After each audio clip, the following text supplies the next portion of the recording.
When the Second World War began in 1939, the world's great powers scrambled to build the aircraft that would dominate the skies. The Luftwaffe struck terror across Europe with its sleek Messerschmitt Bf-109s and later the deadly Focke-Wulf 190s.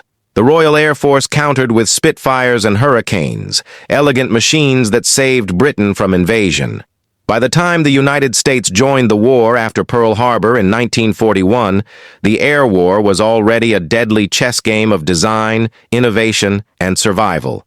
Into that game entered one of the most unlikely champions of the Allied cause, a fighter mocked at first sight, derided for its bulk, and underestimated by enemy pilots who thought they had nothing to fear from it. The Republic P-47 Thunderbolt.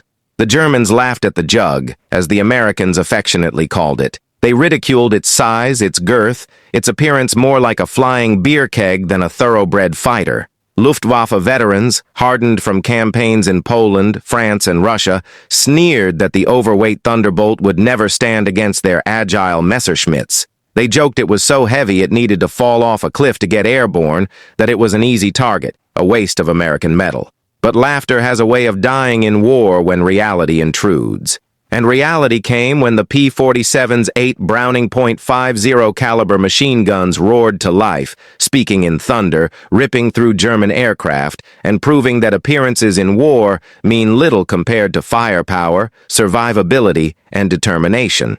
The Thunderbolt was not born of beauty, but of necessity. Its creator, Alexander Kartveli, was a man who understood the brutal realities of air combat.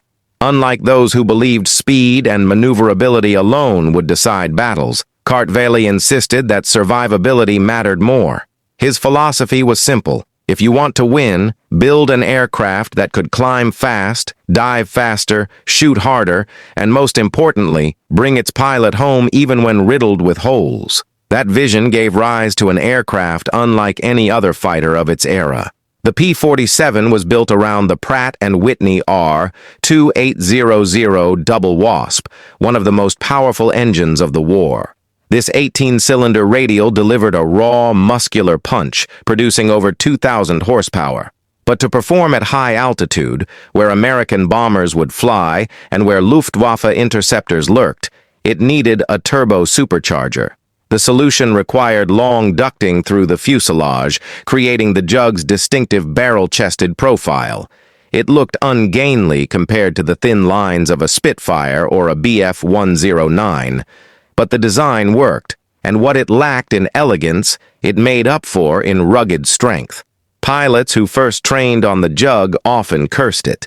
They struggled with its weight, its long takeoff roll, its reluctance to climb with the sprightly grace of European fighters. Young aviators who had dreamed of slicing through the sky in something sleek instead found themselves strapped into a beast that felt more like a flying tank.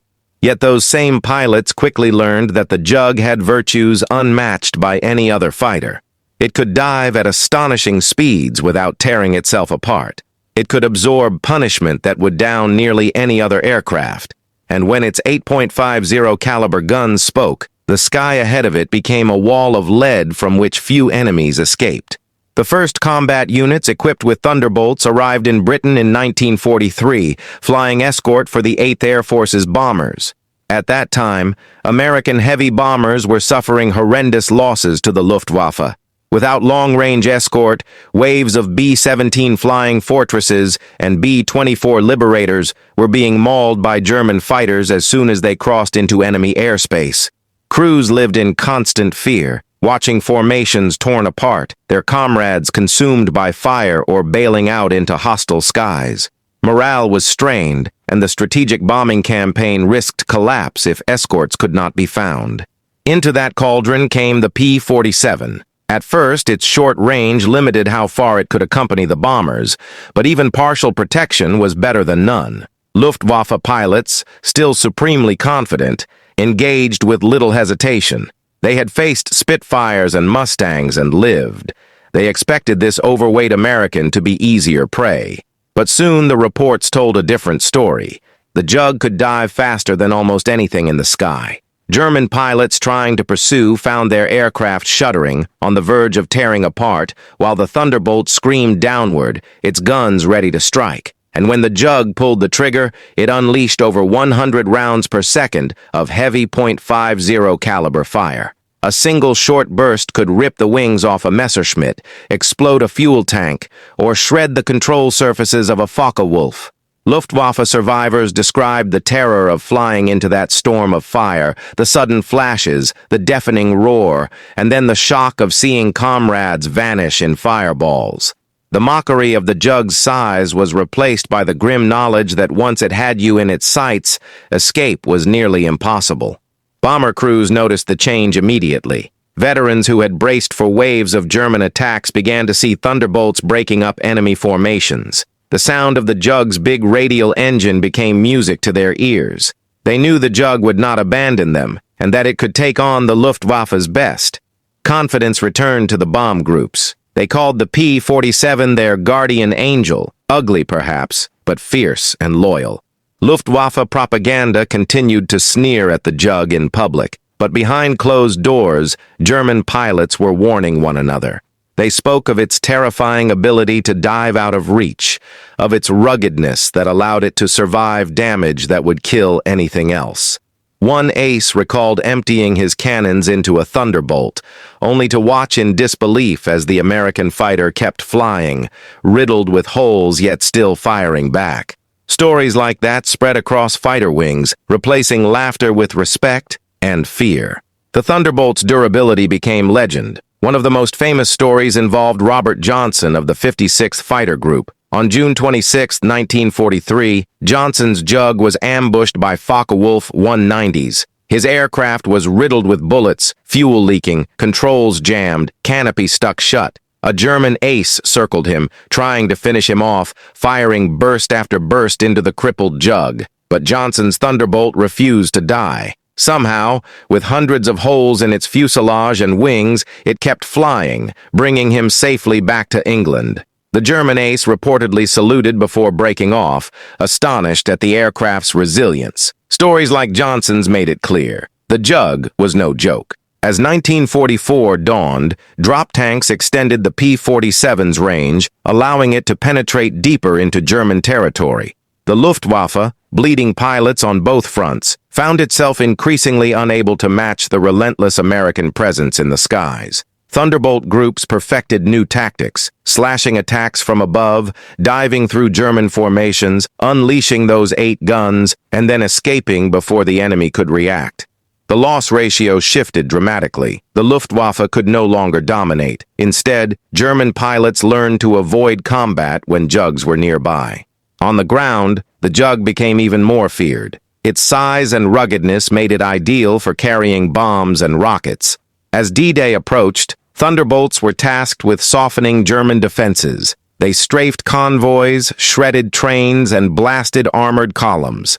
German soldiers quickly learned to fear the distinct roar of its radial engine overhead. Villages echoed with the roar of its guns, tanks erupted in flames, and supply lines crumbled under its relentless assault. For the Wehrmacht, the Jug was death from above, merciless and unstoppable. During the Battle of the Bulge, Thunderbolts proved their worth again. Flying in freezing, dangerous conditions, they struck German armor columns trying to break through Allied lines. P-47s destroyed tanks, artillery, and trucks, choking off the offensive and saving countless Allied lives. Infantrymen on the ground praised the Jug, saying whenever they saw it diving on German positions, they felt safer. The Jug was their guardian angel, as much a part of victory as any soldier's rifle. The Thunderbolt's pilots became legends of their own. Francis Gabby Gabreski became America's leading ace in Europe flying the Jug, with 28 confirmed kills. Hubert Zemke led his group with tactical brilliance, teaching his men to use the Jug's strengths to maximum effect. Together, they proved that an aircraft once ridiculed as too heavy, too clumsy, was in fact a war-winning machine.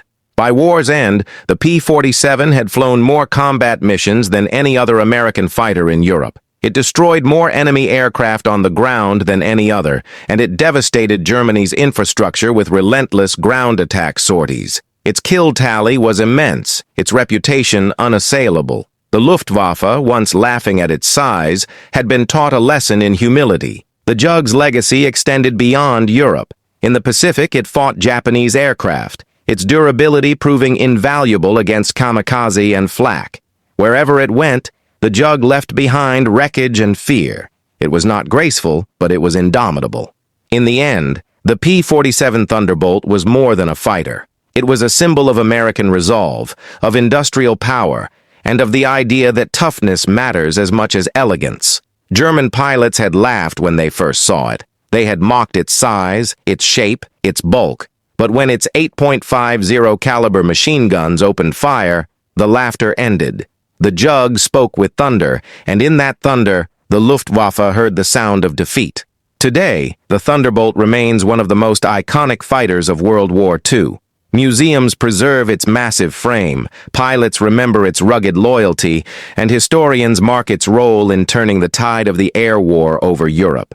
It may not have been beautiful, but it was deadly. And for every German pilot who once scoffed at it, the memory of those 8 guns remains a chilling reminder that underestimating an enemy is the quickest path to destruction.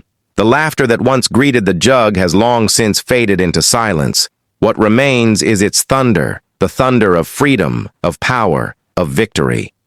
The P-47 Thunderbolt, mocked by the enemy, became the very storm that swept them from the skies.